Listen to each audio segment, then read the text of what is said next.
AP రాజకీయాలు ఒక్కసారిగా రసవత్రంగా మారాయి.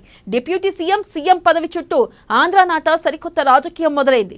ఓవైపు టీడీపీ నేతలు, మరోవైపు జనసేన నాయకులు ఈ అంశంపై మాటలతోనే రాజకీయాలను రక్తి కట్టిస్తున్నారు. ఇంతకీ సీఎం, డిప్యూటీ సీఎం డిమాండ్స్ ఏంటి? వారంతా అలా ఎందుకు మాట్లాడుతున్నారు? అలాంటి కామెంట్స్ చేస్తే నష్టపోయేది ఎవరు? దీనిపై ఇరు పార్టీల అధినేతలు ఎలా కట్టడి చేయబోతున్నారు?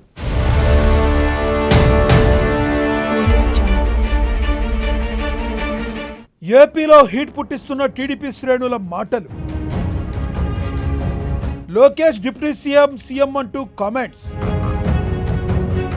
కూటమిలో చిచ్చు రగిలిస్తున్న టీడీపీ నేతలు. తెలుగు తమ్ముళ్ల కామెంట్లపై జన సైనికుల ఆగ్రహం. బీజేపీ జనసేనకు వెళుతున్న తప్పుడు సంకేతాలు. ఇదివరకు కేసీఆర్ సీఎంగా ఉన్నప్పుడు కాబోయే సీఎం కేటీఆర్ అని పార్టీ నాయకుల చేత అనిపించేవారు. కానీ మళ్ళీ రాజకీయ పరిస్థితులను బేరీజు వేసుకుని ఆ ప్రచారానికి ఆయన స్వయంగా ఫుల్ స్టాప్ పెట్టారు. కానీ ఆ ప్రచారంతో కాబోయే ముఖ్యమంత్రి కేటీఆర్ అనే భావన పార్టీలో అందరికీ, ప్రజలకు, చివరికి ప్రతిపక్షాలకు, మీడియాకు కూడా కలిగించారు. కనుక ఇప్పటి కూటమి ప్రభుత్వంలో మంత్రులు, నేతలు కూడా నారా లోకేష్ని ఉప ముఖ్యమంత్రిగా ప్రమోట్ చేయాలి. కాబోయే ముఖ్యమంత్రి ఆయనే అని చెబుతుండటం కూడా అటువంటి ప్రయత్నమేనా అనే సందేహం కలుగుతుంది.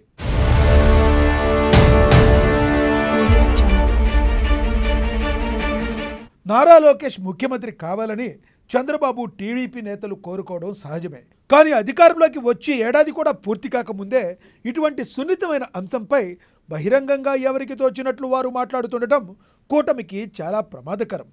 జగన్ మెప్పు కోసం వైసీపీ మంత్రులు పోటీ పడినట్లే ఇప్పుడు టీడీపీ నేతలు కూడా సీఎం చంద్రబాబు, నారా లోకేష్ మెప్పు కోసం పోటీలు పడుతూ తమ విధేయతని నిరూపించుకునే ప్రయత్నంలో ఈ విధంగా మాట్లాడుతున్నారనిపిస్తుంది.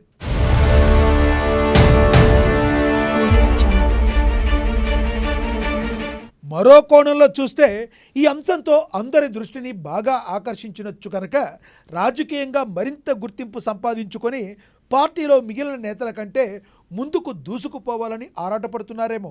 కానీ ఇటువంటి మాటలు ఇటు బీజేపీ, జనసేనలకు, అటు ప్రజలకు కూడా తప్పుడు సంకేతాలు పంపినట్లవుతుందని మర్చిపోతున్నారు.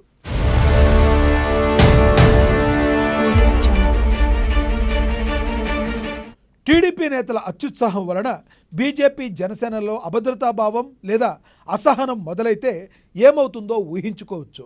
కూటమిలో చిచ్చు రగిలించాలని విఫలయత్నాలు చేస్తున్న వైసీపీకి టీడీపీ నేతలే కూటమిలో అందిస్తే దాన్ని కార్చిచ్చుగా మార్చి కూటమిని భస్మం చేయకుండా ఊరుకుంటుందా అంటే అస్సలు ఊరుకోదు.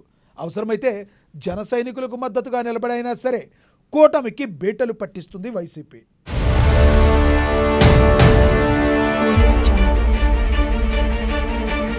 నేతల మాటలు అలా ఉంటే మరోవైపు CM Chandrababu, deputy CM Pawan, మంత్రి లోకేష్ ముగ్గురు కలిసి అమరావతి, పోలవరం నిర్మాణం, రాష్ట్రాభివృద్ధి, పరిశ్రమలు, మౌలిక వసతుల అభివృద్ధి కోసం గట్టిగా కృషి చేస్తున్నారు. వారి దూకుడు చూసి కూటమి ప్రభుత్వం తమ ఆకాంక్షలకు అనుగుణంగా పనిచేస్తుందని ప్రజలు సంతోషిస్తున్నారు. కానీ టీడీపీ నేతలు మాట్లాడుతున్న ఈ మాటలు వింటున్న ప్రజలు కూటమి ప్రభుత్వం అప్పుడే దారి తప్పుతుందేంటి అనే భావన కలుగుతుంది. ప్రజల్లో మళ్లీ భయాందోళనలు రేకెత్తుతున్నాయి.